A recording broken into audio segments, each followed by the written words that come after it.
Welcome to Stories That Shape Us. My name is Joanna Daniel. If you've been with us this week, you know we're dealing with some really challenging subjects on Stories That Shape Us.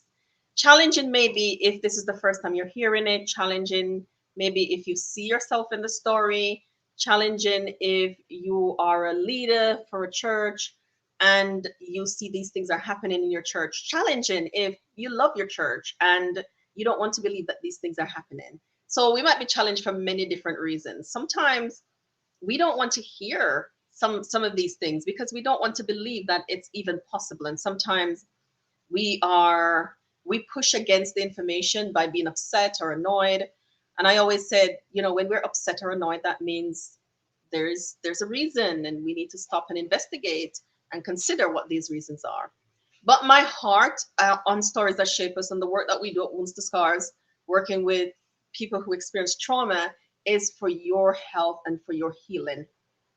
And I know that Jesus' heart as well, because he came to heal our broken hearts and bind up all of our wounds. And because he knows that we have wounds, and that's why he specifically talked about the brokenhearted. And he says, "Beloved, I wish above all things that you will prosper and be in health, even as your soul prosper."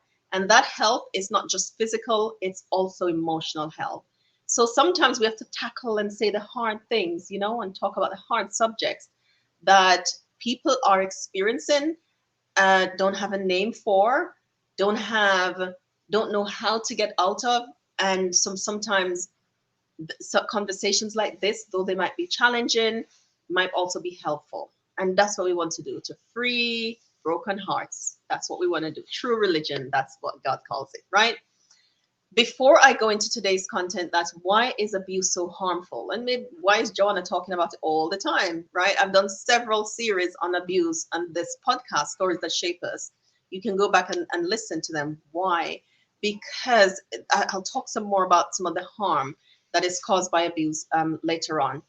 But first, I want to invite you to our conference that is in Swansea, South Wales. It's Come See a Man, and it's over 2 days. The evening of the 8th, where the title is Behold the Man, where we're telling the story of the resurrection through music and poetry, the spoken word. And on the Sunday, we have the emotional healing part of the event, where we have sessions on anxiety and depression in young people. That's sessions that they'll have on their own. We have men and mental health, and we have sessions for the whole family. We have a physiotherapist that is going to talk about the nervous system and things that we can do to heal. We have music for healing and more. And plus, delicious food will be there as well, right? Can't leave the food out.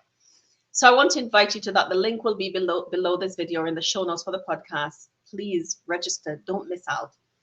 So why is abuse so harmful? Why do I talk about it as much, and why is it so harmful?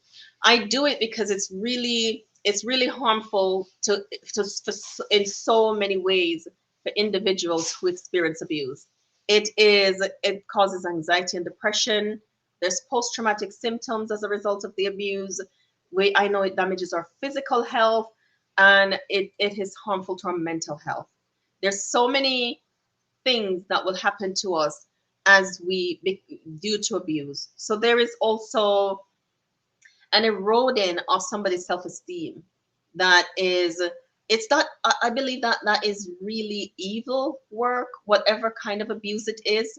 The eroding of your self-esteem, that's what abuse does. That's what gaslighting do. Gaslighting, which is a form of abuse, make you doubt your own reality, and you doubt what you know to be true. And because you doubt what you know to be true, you doubt your reality. That's what gaslighting will do. It will tell you that you are not who you say you are. It will make you doubt who God is to you. It will make you doubt the gifts that you have, the talents that you have, your purpose. It will take your purpose. Sometimes it takes the victim's life. That's how damaging it is. It also damages generations. So children are impacted. So if you're living in a home where there's abuse, it's traumatic for the child that is experiencing this. And sometimes as parents, we believe that our children are not hearing, they're not seeing, they're not experiencing. We think they're kept away from it, and they know what's happening, right? So it's harmful in those ways. And the abuser will prey on areas of your life that they know is a sore spot for you.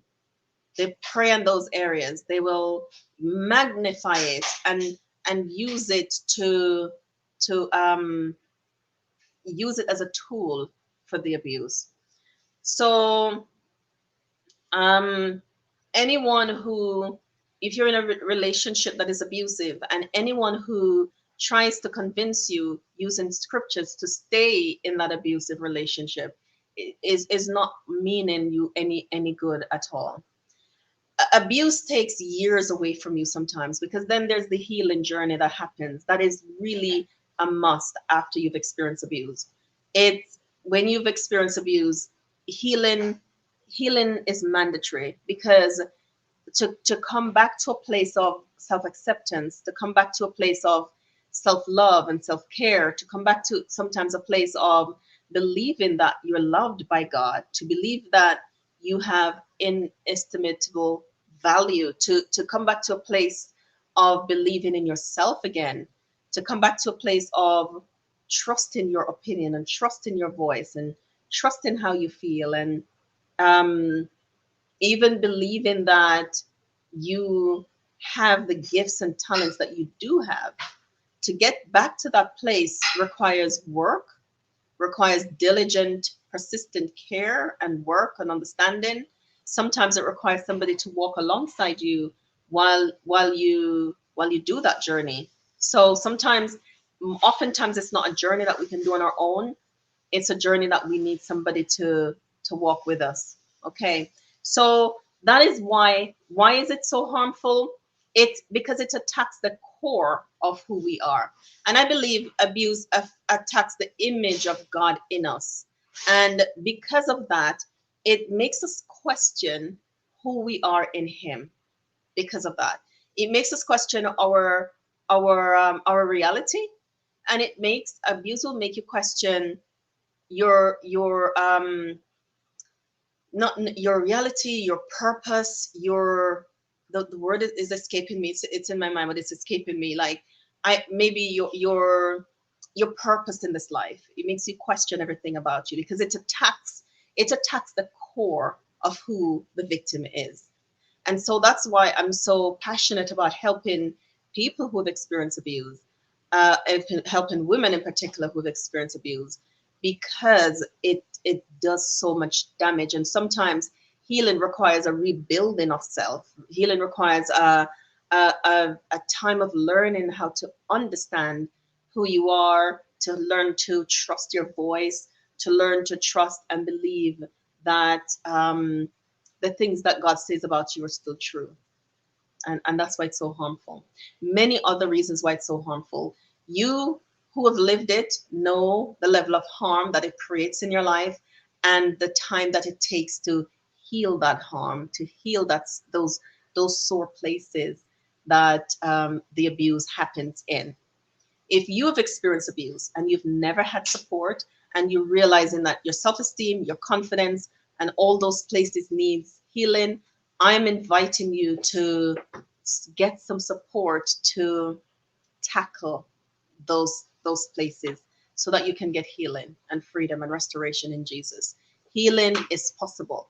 It's a journey, but it's a journey that is possible for you to take successfully, as long as somebody is walking alongside you. Thank you for joining me in this episode of Stories That Shape Us. I hope you'll join me on the next